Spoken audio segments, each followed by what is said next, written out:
중년 여성이 당신을 몰래 좋아하지만 직접 말하지는 않아요. 이 5가지 중 하나라도 경험한다면 그건 확실한 신호예요.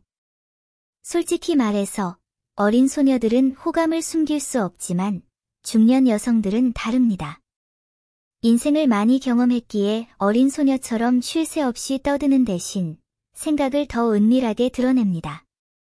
하지만 주의 깊게 살펴보면 항상 단서를 찾을 수 있습니다.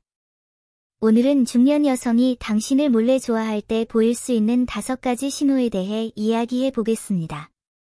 이러한 신호를 발견한다면 진심으로 당신을 아끼는 사람을 놓치지 않도록 주의하세요. 1. 저는 당신과 채팅할 때 쓸데없는 말을 하지 않습니다. 모든 문장은 당신의 사업에 맞춰져 있습니다. 중년 여성들은 시간을 소중히 여깁니다. 당신에게 관심이 없다면 인사조차 하지 않을 겁니다. 하지만 몰래 당신을 좋아한다면 당신과 대화할 때 매우 집중할 것입니다.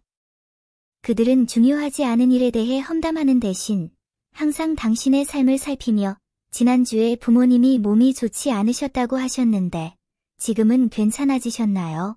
또는 이직하고 싶다고 하셨는데 이력서는 어떻게 되어가고 있나요? 와 같은 질문을 던질 것입니다.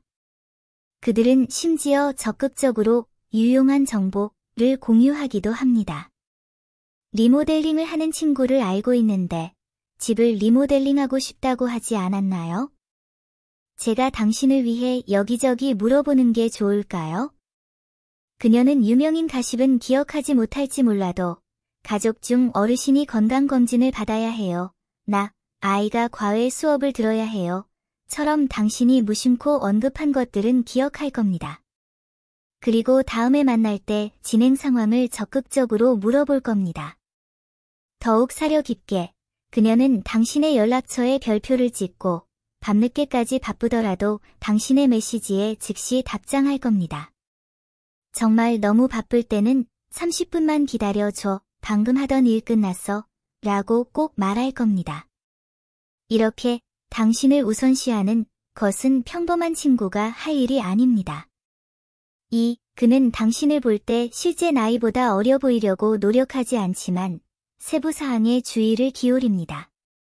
젊은 여성들은 마음에 드는 사람을 만났을 때 달콤한 여자나 매콤한 여자에게 끌리는 경향이 있는 반면 중년 여성들은 재산과 편안함에 더 많은 관심을 기울이지만 그들의 진짜 감정은 세부 사항 속에 숨겨져 있습니다.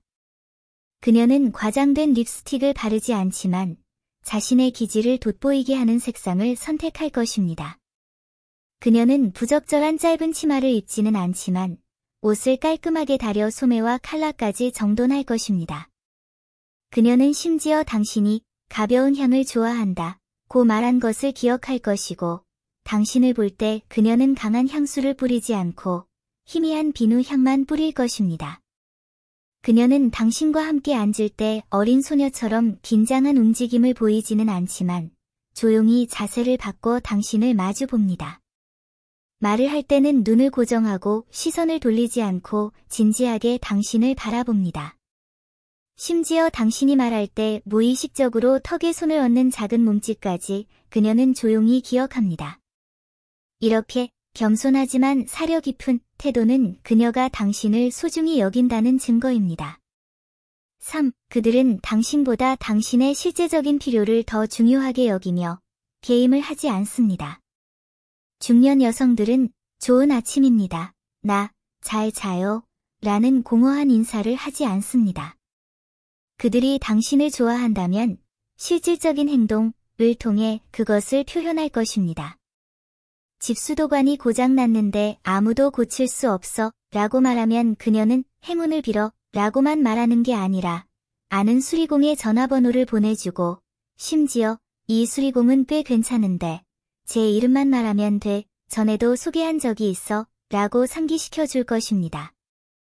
요즘 너무 바빠서 요리할 시간이 없었어 라고 말하면 그녀는 당신을 위해 도시락을 미리 준비해 놓고 당신이 좋아하는 집밥을 모두 준비해 놓고 심지어 양념을 덜 넣고 마늘을 더 넣는 당신의 습관까지 기억해낼지도 모릅니다. 그녀는 당신이 말로 표현하지 않는 어려움도 알아차릴 수 있습니다. 예를 들어, 야근 후 소셜미디어에 글을 올리면 그녀는 사무실에 라면이랑 햄이 보관되어 있어. 배고프면 가져다 줘. 불을 켜놨어. 라는 개인 메시지를 보낼 것입니다.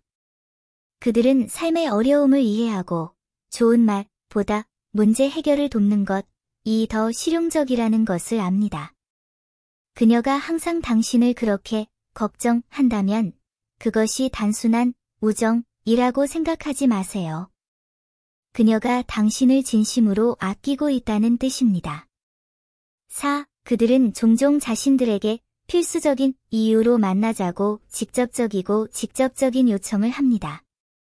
젊은 여성들은 영화 보러 가자 또는 버블티 마시러 가자 라고 말하며 누군가를 초대하지만 중년 여성들은 실제로는 함께 더 많은 시간을 보내고 싶을 뿐인데도 얘기 좀 하자 와 같은 변명을 하며 초대하는 경우가 많습니다. 그녀는 이렇게 말할지도 모릅니다. 슈퍼마켓에 가서 좀 사올게요. 집 근처 슈퍼마켓에 다 있잖아요. 같이 갈래요? 세탁세제도 좀 사올게요. 거의 다 나간다고 했잖아요. 그녀는 이렇게 말할지도 모릅니다. 우리 아이가 과외 수업을 듣게 되었어요. 전에 당신 아이도 등록했다고 말씀하셨잖아요. 같이 가서 구경하고 조언 좀 해주시겠어요? 같이 점심 먹을까요? 그녀는 심지어 이렇게 말할지도 모릅니다. 우리 엄마가 부추랑 계란을 넣어 만두를 너무 많이 만드셨어요. 내가 좋아한다고 했잖아요. 같이 와서 좀 사올 수 있어요? 같이 점심 먹을 수 있으니까 더 만들지 않아도 돼요. 이런 것 보기에 캐주얼한 초대는 사실 그녀의 작은 계획입니다.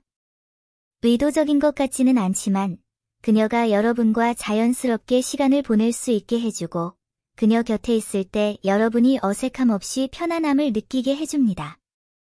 5. 그녀는 자신의 취약점과 걱정을 포함하여 자신의 가장 깊은 생각을 당신에게 털어놓을 의향이 있습니다.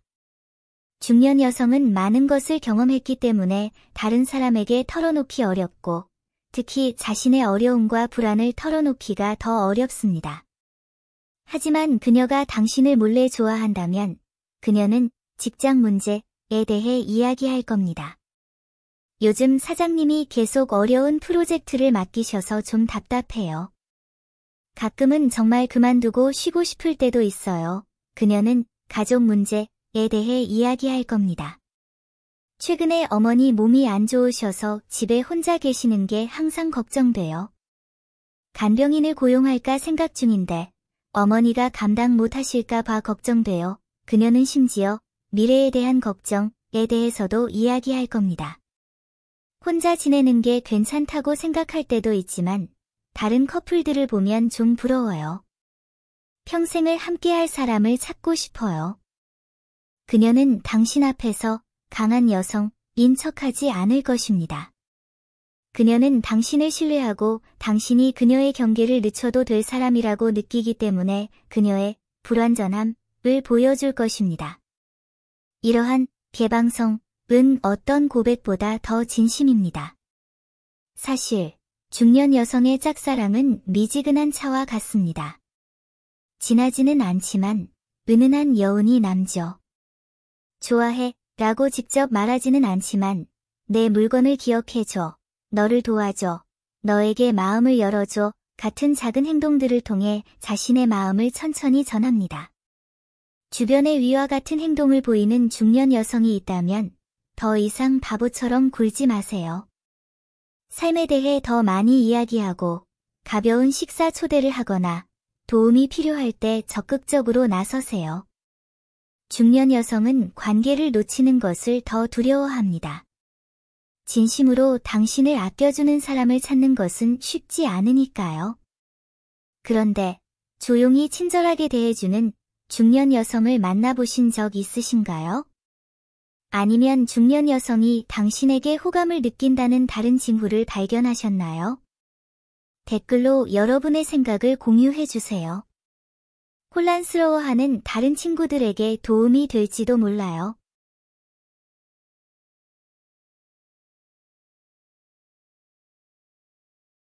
연애, 사랑에 빠졌을 때 여자들이 통제할 수 없는 5가지 행동.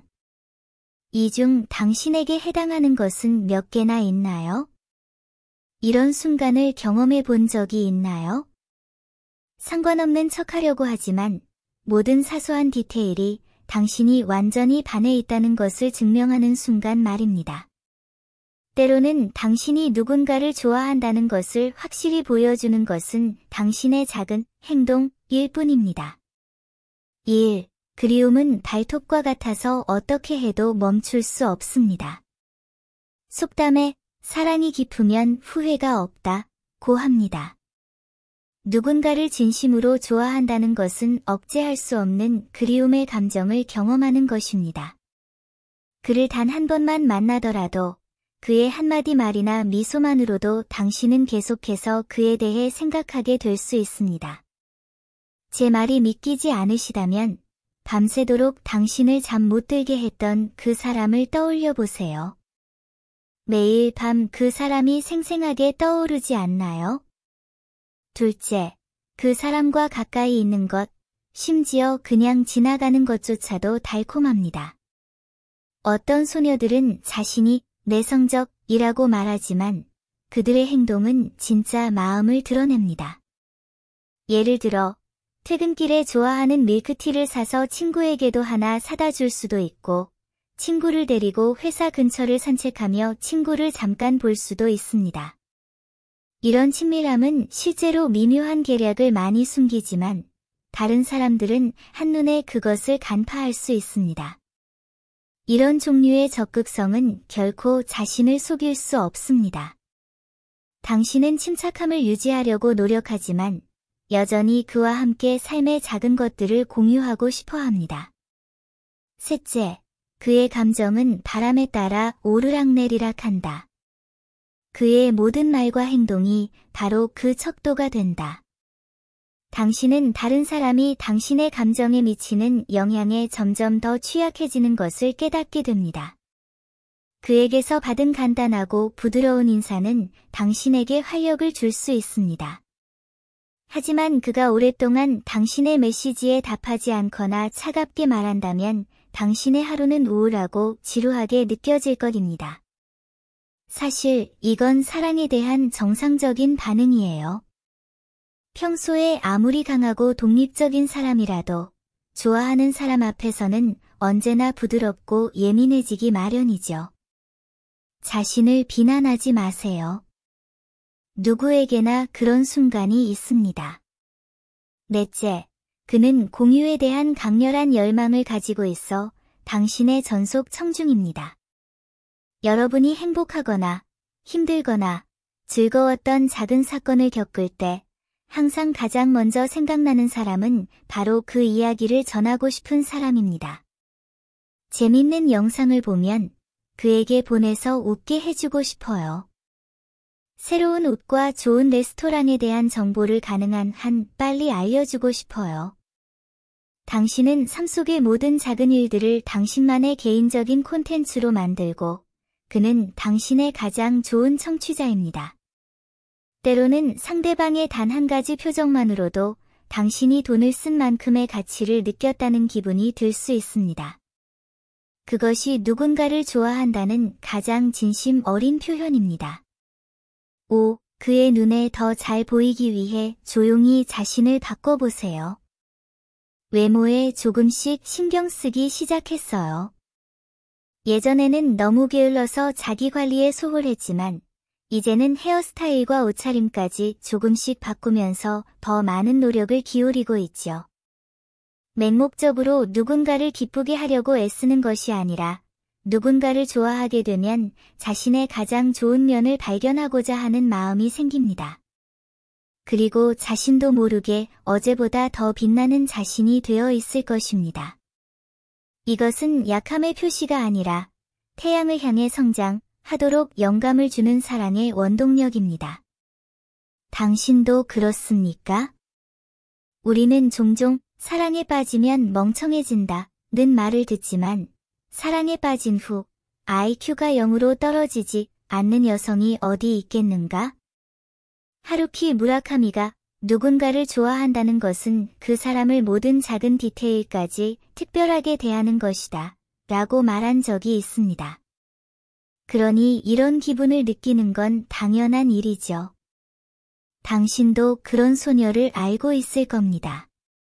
그녀는 누구에게도 눈물을 흘리지 않겠다고 말했던 적이 있습니다.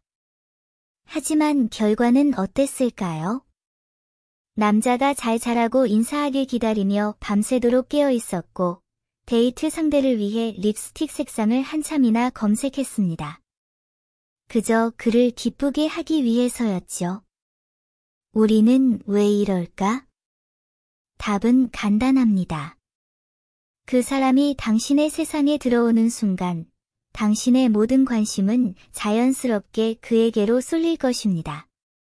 당신은 그가 행복해지기를 원하고 그에게 필요한 존재가 되고 싶어 합니다. 통제불능이라는 그 감정이 바로 당신의 진정한 자아가 해방되는 순간입니다. 어떤 사람들은 이 점이 부끄럽고 어린아이 같다는 말을 듣는 게 두려울 수도 있습니다. 하지만 곰곰이 생각해보면 이 또한 사랑의 매력입니다. 결국 인생은 짧고 당신이 통제할 수 없는 사람을 만났을 때만 진정한 사랑에 빠지게 됩니다. 결국 이 5가지 행동을 반드시 해야 한다는 규칙은 없으며 표준적인 답변도 없습니다. 모든 관계는 독특하며 소위 성숙함과 평정심을 요구할 필요는 없습니다. 여러분이 이러한 특성 중 여러 개, 심지어 전부에 빠진다면 사실 그것은 행복의 신호입니다. 적어도 당신은 여전히 순수한 열정을 가지고 있고 위험을 감수하고 희생을 감수할 용기가 있습니다.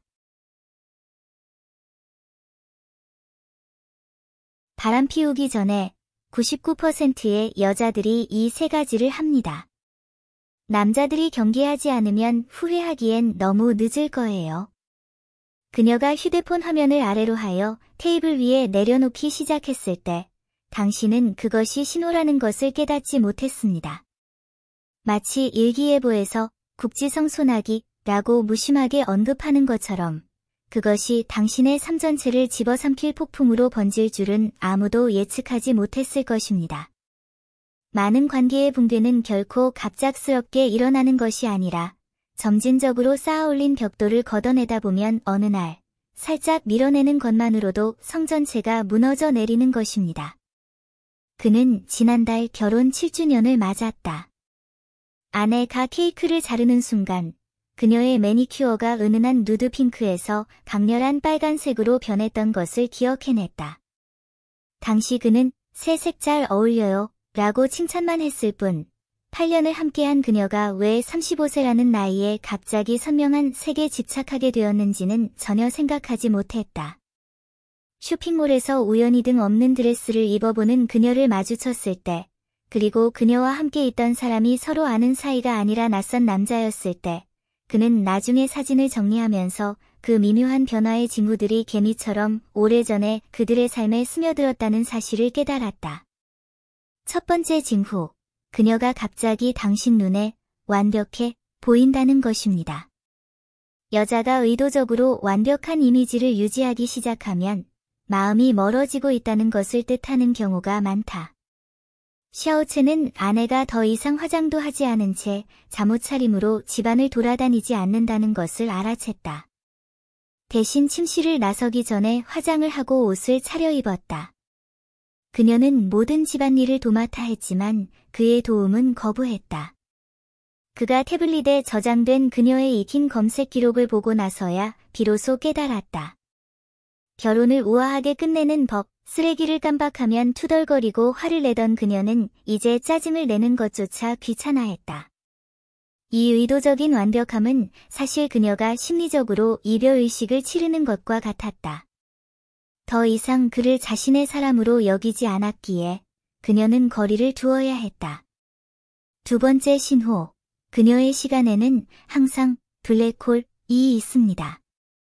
매주 수요일 저녁 7시부터 9시까지 장위안의 아내는 요가 수업에 참석하겠다고 고집했지만 강사가 남자인지 여자인지는 절대 언급하지 않았습니다. 한 번은 그가 요가 스튜디오를 지나가다 밤에는 문을 열지 않는다는 것을 알게 되었습니다. 사실 그녀는 두 블록 떨어진 카페에서 같은 사람과 3개월 동안 영국차를 마셔왔습니다. 더 눈에 띄는 것은 전화를 받을 때면 자연스럽게 발코니로 걸어갔고 위챗 알림 소리는 시끄러운 딩동 소리에서 조용하게 바뀌었습니다. 그녀의 삶에서 당신이 들어갈 수 없는 공간이 드러나고 그녀의 행방이 그럴듯한 빈칸으로 보이기 시작할 때 조심하세요. 그 빈칸은 다른 누군가가 채우고 있을 수도 있습니다. 세 번째 징후, 그녀는 더 이상 자신의 감정적 변동을 공유하지 않습니다. 가장 위험한 신호는 종종 침묵입니다. 자오 씨는 이혼 서류를 받고 나서야 아내가 지난 6개월 동안 사소한 문제로 다투지 않은 이유를 이해했습니다. 전에는 아내가 남편의 과도한 야근에 불평하고 결혼기념일을 잊었다고 울곤 했습니다. 나중에는 아내가 평소보다 현명해졌습니다. 남편이 새벽에 집에 돌아오면 좀 쉬세요 라고만 했고 일주일 동안 출장을 갔을 때도 조심하세요 라고만 했습니다. 이는 아내가 갑자기 이해심을 갖게 되어서가 아니라 감정이 다른 출구를 찾았기 때문입니다. 여자가 당신의 관심을 끌기를 멈추는 것은 대개 관심이 이미 다른 곳으로 옮겨갔기 때문입니다. 이러한 변화는 마치 장마철 벽지와 같습니다. 처음에는 가장자리가 살짝 말려있다가 습기가 천천히 스며들어 알아차릴 때쯤이면 벽 전체가 곰팡이로 뒤덮여 있습니다. 하지만 문제를 발견하는 것은 상대방을 비난하는 것이 아니라 관계를 회복할 기회를 주는 것입니다. 아내의 변화를 알아차린 류펑처럼 그는 즉시 그녀에게 따지지 않고 대신 사교 모임을 취소하고 한 달 동안 꾸준히 저녁 식사를 하러 집에 오고 주말마다 데이트할 때 자주 찾던 가로수길을 다시 찾았습니다. 어느 날 저녁, 그의 아내는 산책을 하던 중 갑자기 그의 손을 꽉 잡았습니다. 지난 한 달이 마치 10년 전으로 돌아간 것 같아요. 모든 이별은 계획된 것이고 마음의 반항은 시간이 필요합니다.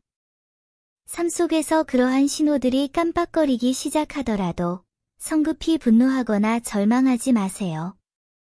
어쩌면 끝의 신호는 아닐지 몰라도 이 정원이 너무 오랫동안 방치되어 왔다는 사실을 일깨워주는 신호일지도 모릅니다. 이제 돌아와 물을 줄 때가 되었다는 것을. 육체적 욕구 외에 남자들이 여자에게 가장 신경 쓰는 건 뭘까요? 알고 계신가요? 남자에게 결혼이나 사랑에서 정말 필요한 것은 무엇일까? 많은 사람들은 남자들이 단순히 즉각적인 신체적 욕구에 의해 움직인다고 생각합니다. 하지만 신체적 궁합만이 관계를 오래 지속시키는 유일한 요인일까요? 특히 중년에 접어들면서 삶의 압박감과 가족에 대한 책임에 직면하게 되면서 한때 열정적이었던 열정은 이미 오래전에 사라졌습니다. 그렇다면 남자들이 가장 중요하게 생각하는 것은 무엇일까요? 1. 평화로운 마음 상태는 집의 진정한 안식처입니다. 사실, 대부분의 중년 남성들은 세상에 맞설 때 가면을 쓰는데 이미 익숙해져 있습니다. 그들은 압박감과 책임을 짊어지고 모든 고통을 가슴속에 감추고 있습니다. 그들이 집에 돌아왔을 때 가장 두려워하는 것은 외로움이 아니라 그들을 둘러싼 부정적인 감정입니다. 매일 퇴근하고 집에 돌아와 파트너의 냉전, 비난, 혹은 오래된 불만을 떠올리는 상황을 상상해 보세요. 누구든 그런 상황에 숨 막힐 것 같습니다. 이런 것들에 비하면 남자들은 따뜻한 포옹과 따뜻한 말 한마디를 훨씬 더 선호합니다. 밥은 냄비에 있으니 천천히 드세요. 라는 간단한 말 한마디만으로도 하루의 피로를 날려버릴 수 있습니다. 저는 남자들이 정말 살 수 없는 여자는 반드시 높은 감성 지능이나 멋진 외모를 가진 여자가 아니라 남자들에게 안정감과 이해심을 줄 수 있는 여자라는 걸 깨달았습니다. 어린 시절 집 밖에 있던 난로처럼 추운 밤에는 언제나 따뜻함을 가져다 주었죠. 이 느낌은 치유와 소속감을 동시에 느끼게 해줍니다. 둘째, 보이고 인정받는 것이 가장 큰 동기입니다. 사람들은 종종 남자는 화성에서 왔고 여자는 금성에서 왔다 라고 말합니다. 남자들은 겉으로는 집에서 무관심한 척하지만 속으로는 열심히 일했어 또는 너가 있어서 정말 좋아 라는 단순한 칭찬을 갈구합니다. 집에서 수도꼭지를 고치거나 전구를 갈아 끼우는 간단한 일이라도 아내가 정말 대단해 라고 말해주면 피로가 금세 풀리는 걸 본 적이 있나요? 그들은 인정받았다고 느끼기 때문에 가족을 위해 더 많은 일을 하려는 의지가 생길 수도 있습니다. 이 말은 모든 사람에게는 마음이 있다 는 속담을 떠올리게 합니다. 남자의 세계에서는 존경과 인정이 사랑을 촉진하는 가장 좋은 촉매제입니다. 칭찬의 말보다 마음을 따뜻하게 하는 것은 없습니다. 여성이 비판을 멈추고 더 많은 감사를 표하면 남성은 자연스럽게 행동으로 반응할 것입니다. 셋째, 혼자 힘겹게 노력하는 것보다 함께 일하는 것이 더 안심이 됩니다. 부부가 중년에 접어들면서 그들 사이에서 가장 큰 위기는 삶 속의 사소한 다툼이 아니라 서로 간의 갈등과 공통 목표의 부재입니다. 많은 커플이 시간이 지나면서 멀어지는 것은 감정이 변한 것이 아니라 점점 서로를 잃어가기 때문입니다.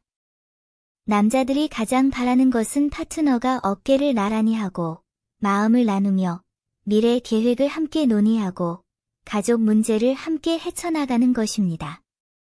예를 들어 집을 사기 위해 돈을 모으거나 함께 아이들을 키우거나 심지어 가끔은 노년의 삶에 대한 작은 소망을 적어보는 것만으로도 지루한 일상에 더 많은 희망과 따뜻함을 더할 수 있습니다. 인생의 긴 여정에서 물질적인 소유물보다 더 소중한 것은 당신과 같은 편에 서 있는 누군가입니다. 혼자가 아니야 라는 그 느낌은 남자의 마음속에서 가장 부드럽지만 동시에 깨지지 않는 힘입니다. 결론, 이제 사랑의 진정한 의미를 이해하셨나요? 사람들은 종종 이렇게 묻습니다. 중년의 사람들이 사랑에 대해 기대할 만한 것이 무엇일까요? 사실, 성별과 관계없이 불안의 시기를 지나면 가장 소중한 것은 당신을 이해하고, 지지하고, 삶의 여정에서 당신과 함께할 수 있는 사람을 갖는 것입니다. 소득 수준이나 우리가 얼마나 많은 폭풍을 겪든 이처럼 겉보기에 간단하면서도 이루기 어려운 진심을 붙잡는 한 우리는 관계 속의 어떤 장애물도 극복할 수 있습니다. 그러면 지금 당신 옆에 있는 사람은 당신의 모든 약점을 받아들이고 싶어 하는 건가요? 아니면 당신의 외모에만 신경 쓰는 건가요? 우리가 평생 추구하는 것은 따뜻한 집과 굳건한 헌신뿐입니다. 준비되셨나요? 지난 수천 년 동안 유대인들은 무슨 일을 했길래 이렇게 많은 민족에게 집을 잃고 미움을 받게 되었을까? 이 글을 읽기 전에 팔로우를 눌러주세요. 토론과 공유가 원활해지고 참여의식도 높아집니다. 여러분의 성원에 감사드립니다. 세계에서 가장 격동적인 민족 집단이라면 단연 유대인입니다. 최근 이스라엘 팔레스타인 갈등이 심화되면서 아랍인과 유대인 간의 오랜 적대감이 다시 불붙었습니다. 유대인은 전 세계 인구의 0.25%에 불과하지만 전 세계 부의 60%를 장악하고 있습니다. 포브스 선정 세계 40대 부자 순위에서 유대인은 18위를 차지했습니다.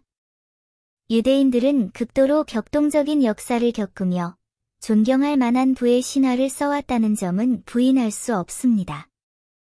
하지만 셰익스피어 희곡에 등장하는 유대인들처럼 유대인들은 종종 탐욕스럽고 인색한 인물로 묘사됩니다. 오늘날 유대인들은 주류 언론을 장악하며 자신들을 무해하고 온화한 인물로 포장하는 데 성공했습니다. 고대 로마 시대부터 유대인들은 배제, 억압, 심지어 집단 학살까지 겪어왔습니다. 그들은 도대체 무슨 터무니없는 짓을 저질렀기에 그토록 악명을 떨치게 되었을까요? 관습에 얽매이지 않은 행동이 추방으로 이어졌습니다. 3000년 역사 동안 유대인들은 거의 예외 없이 추방에 직면했습니다. 어디에 정착하던 토착민들과 필연적으로 충돌했고 결국 격렬한 무역 충돌로 이어졌습니다. 오랜 기간 노숙 생활을 견뎌낸 유대인들의 가장 큰 소망은 안정적인 거주지를 갖는 것이었습니다. 제2차 세계대전 이후 이스라엘이 건국되면서 유대인들의 3000년 수권이 마침내 실현되었습니다. 팔레스타인과 이스라엘 사이에 계속되는 갈등에도 불구하고 유대인과 아랍인이 공통 조상을 공유한다는 사실에 놀라실지도 모릅니다. 그들의 공통 조상은 아브라함이며 그들의 뿌리는 팔레스타인 지역으로 거슬러 올라갑니다. 아브라함의 손자 야곱은 하나님과 겨루어 이긴 자라는 뜻의 이스라엘로 개명되었습니다. 그는 12 아들을 두었고 이스라엘 민족의 12지파를 형성했습니다. 팔레스타인의 기근이 들었을 때 야곱이 가장 사랑했던 아들 요셉은 형들의 시기를 받아 이집트로 노예로 팔려갔습니다. 이러한 배신에도 불구하고 요셉은 이집트에서 권력을 잡았고 결국 총리가 되어 막대한 부를 축적했습니다. 그러나 자원이 부족한 팔레스타인에서 야곱은 아랍인들과 충돌했고 결국 패배했습니다. 다른 선택의 여지가 없었던 야곱은 가족을 데리고 이집트로 피난하여 요셉에게 갔습니다. 그러나 이집트에 정착한 이스라엘 사람들은 스스로를 하나님의 택하신 백성이라고 믿으며 동족혼을 고수하고 다른 민족을 멸시했으며 이집트인들과는 어울리지 않았습니다. 이집트를 위해 식량을 생산하는 대신 그들은 카지노 운영, 터무니없는 이자율로 돈 빌려주기, 의료산업 독점 등 투기 사업에 뛰어들었습니다. 이집트인들은 유대인들에게 점점 더 불만을 품게 되었고 결국 그들을 노예로 삼았습니다. 모세의 인도로 유대인들은 팔레스타인으로 돌아갔는데 이 과정은 성경 출애굽기에 기록되어 있습니다. 그러나 팔레스타인은 이제 블레셋 사람들에게 점령당했습니다. 교활한 유대인들은 약해 보이는 척하며 피난처를 구걸하면서도 은밀히 그들을 배신했습니다. 고대 이집트에서 배운 약과 독 제조법을 이용하여 전염병을 일으키고 수원을 오염시켰습니다. 블레셋 사람들은 결국 이 파렴치한 계략에 굴복하여 권력을 포기했습니다. 구약성서는 이 역사를 신성시하며 이스라엘 백성이 고국으로 돌아오고 침략자들을 몰아냈다는 사실을 선포합니다. 그러나 유대인들의 승리는 오래가지 못했습니다. 기원전 720년 아시리아 제국에 패배한 후 유대인들은 고대 바빌로니아, 페르시아, 로마 제국과 싸웠지만 거듭된 패배를 겪었습니다. 결국 그들은 노예가 되었습니다. 로마 제국의 가신이었음에도 불구하고 유대인들은 굴복하기를 꺼렸습니다. 로마 제국의 동방정복을 틈타 그들은 로마인들의 등을 찔렀고 수많은 로마 시민들을 학살했습니다. 로마 황제는 경노하여 유대인의 완전한 몰살을 명령했습니다. 다른 나라들 또한 유대인의 본질을 알게 되었고 그들을 배은망덕한 가련한 존재로 여겼습니다. 유대인들이 항복했을 때조차도 다른 민족들은 그들을 받아들이려 하지 않았고 심지어 어떤 민족들은 그들을 보자마자 죽였습니다. 그 후 유대인들은 전 세계로 강제 추방당했고 오랜 방랑의 시기가 시작되었습니다.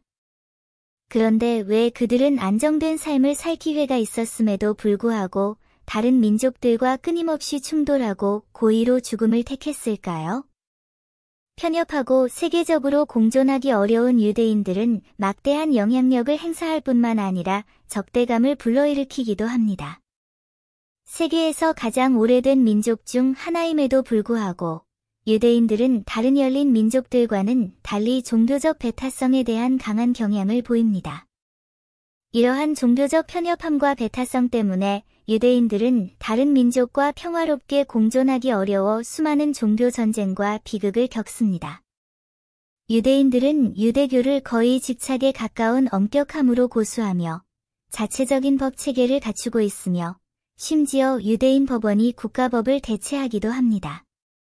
그들은 어떤 나라도 유대교의 법을 바꿀 수 없으며 유대인의 신만이 유일하고 참된 신이라고 믿습니다.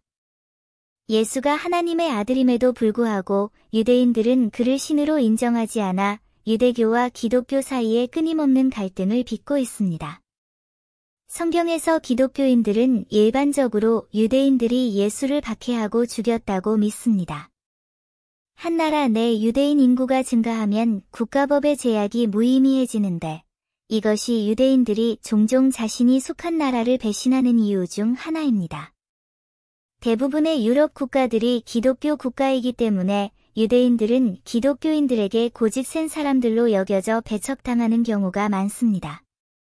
고대 로마 시대의 유대인들은 상당한 자치권을 누렸고 로마 황제에게 세금만 납부하면 되었습니다. 하지만 그들은 여전히 유대 국가 재건이라는 꿈을 품고 있었습니다. 강력한 로마 제국에 직면한 유대인들은 당연히 저항할 수 없었고 결국 로마인들에게 학살당했으며 예루살렘 성전은 파괴되었습니다. 유대인들은 성지에서 쫓겨나 오랜 유배 생활을 시작했습니다. 이 시기 이후 유대인들은 유럽에서 정치적 영향력은 부족했지만 경제적 수단을 통해 상당한 부를 축적했습니다. 중세시대의 유대인들은 기독교인의 이자, 징수 금지의 사업적 기회를 발견하고 고리대금업에 뛰어들었습니다. 이러한 상업 활동을 통해 유대인들은 부를 축적하고 사회에서 비교적 높은 지위를 차지했습니다. 그러나 십자군 전쟁과 심화되는 종교 갈등으로 유대인들은 더욱 큰 고난에 직면했습니다. 유럽에서 기독교인들은 유대인들을 사악한 적으로 보기 시작했고 종교적 편견은 더욱 심화되었습니다. 그럼에도 불구하고 유대인들은 계속해서 자본을 축적하며 부를 통해 사회적 지위를 높이려 했습니다.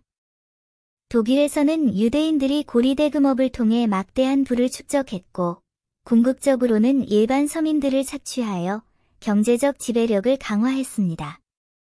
이 과정에서 독일 국민들의 삶은 큰 고통을 겪었지만 유대인들은 경제 위기 속에서 막대한 이익을 얻었습니다. 이러한 불공정한 부의 축적은 나치당의 비옥한 토양을 제공했습니다. 나치는 유대인을 가해자로 인식하여 독일 국민들 사이에 증오를 조장했고 결국 제2차 세계대전 중 유대인 대량 학살로 이어졌습니다. 전쟁 후 유대인들은 팔레스타인으로 돌아와 자신들의 고향인 이스라엘을 세웠습니다.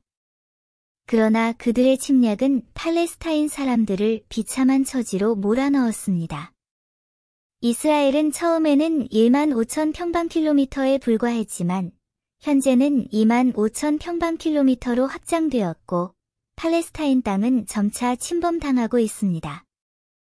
오늘날 팔레스타인은 이스라엘의 끊임없는 침범에 직면해 있으며 이스라엘 팔레스타인 갈등은 여전히 전 세계적인 관심사입니다. 이 오랜 갈등은 유대인의 역사를 매우 논란의 여지가 있게 만들었으며 그들의 행동은 전 세계적으로 유대인에 대한 복잡하고 다양한 인식을 낳았습니다.